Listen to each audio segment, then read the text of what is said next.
अस्सलाम वालेकुम नाजरीन, मैं Asad Abbas Bhatt advocate high court हाजिर खिदमत हूँ कुछ कानूनी, आइनी और अदालती खबरों के साथ। नाज़रीन, आज सबसे बड़ी खबर तो ये रही कि अल अज़ीज़िया और एवन फील्ड रेफरेंस के अंदर नवाज़ शरीफ की अपीलों की समाअत हुई है और उसके अंदर समाअत के बाद अब अगली तारीख जो है वो 29 नवंबर तक मुलतवी हो गई।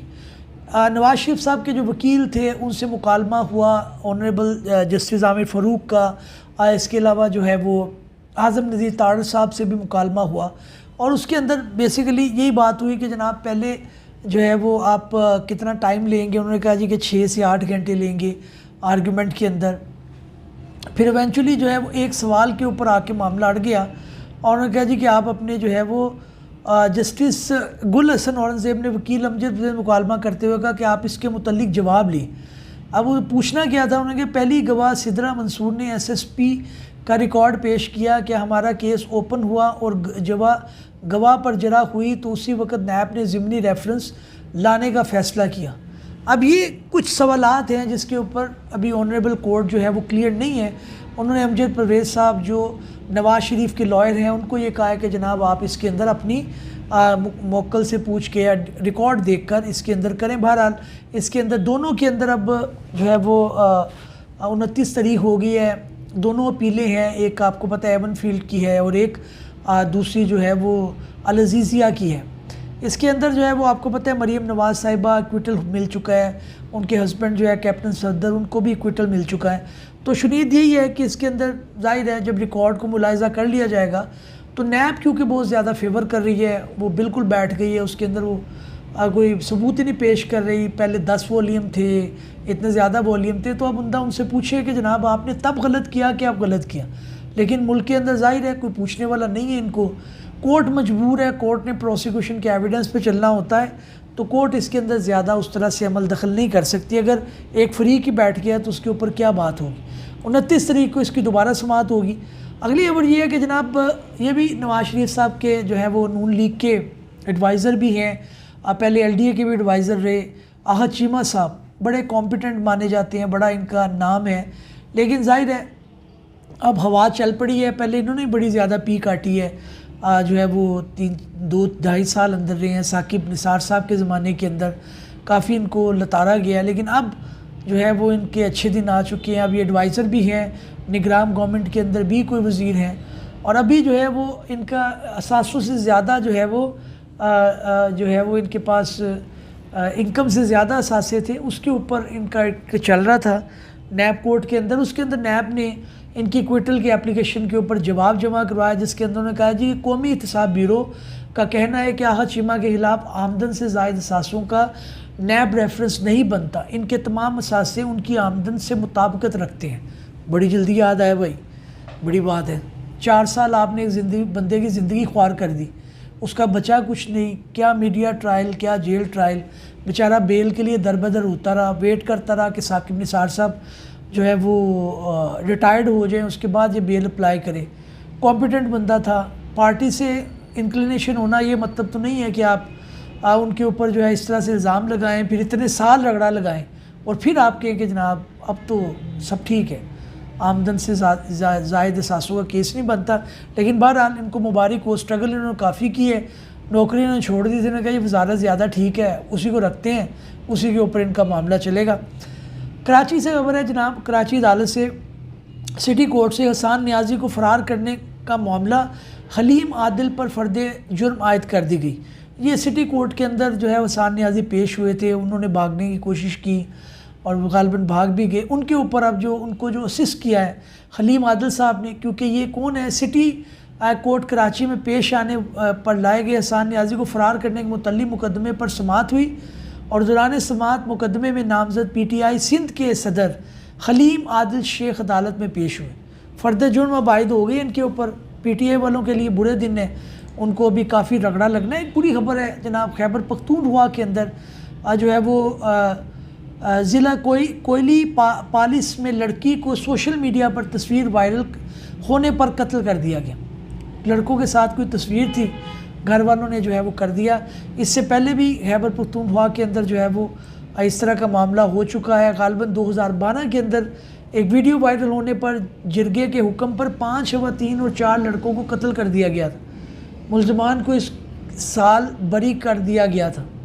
ये भी एक बड़ी बात है कि जनाब आज़ादी नहीं है, अगर वायरल हो गई है, पर्दे की जो है खिलाफ वर्जी हुई है, तो तरीके से आप बच्चों को समझा सकते हैं, लेकिन इतना ज़्यादा गुस्सा कि आप उनको जान से हाथ धोना पड़े, समझ से बाला तर है। आज अडयाला जेल के बाहर एक ड्रामा रचाया गया लतीफ़ खोसा साहब।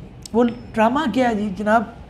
ड्रामा ये है कि बुशरा बीबी साहब और इमरान खान की जो सिस्टर हैं वो मौजूद थी, तो चंद लोगों ने वहाँ पे चेयरमैन पीटीआई के ख़िलाफ़ नारे लगाने शुरू कर दिए। चेयरमैन पीटीआई का कहना है कि जनाब ये सारी प्लान्ड थी और इससे हमारे इरादे जो है वो नीचे नहीं जाते, हम लड़ेंगे, खूब लड़ेंगे और अपने मामलात को बेहतर करेंगे।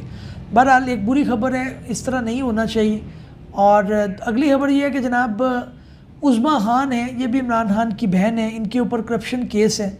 अब वकला दलाइल के लिए 21 दिसंबर को दोबारा तलब कर लिया गया। इनके ऊपर ये है कि जनाब जंग में जालसाजी से ज़मीन अपने नाम करवाने का इल्ज़ाम। अब ये जब आप गवर्नमेंट में होते हैं तो जाहिर है आपकी सारा कुछ चल रहा होता है, लेकिन गवर्नमेंट से जैसे बाहर गए और आपके मामलात ख़राब हुए तो फिर मुकदमात बहुत बनते हैं।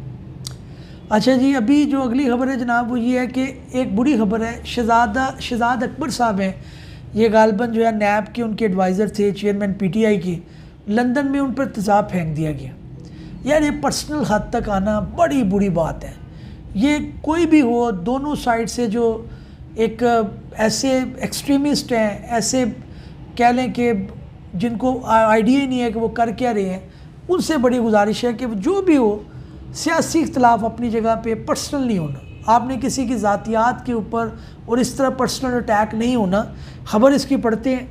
समाजी राब्ते की वेबसाइट एक्स पर पैगाम जारी करते हुए शहजाद अकबर ने बताया कि इतवार के दिन डिलीवरी बॉय ने तेज़ाब फेंका।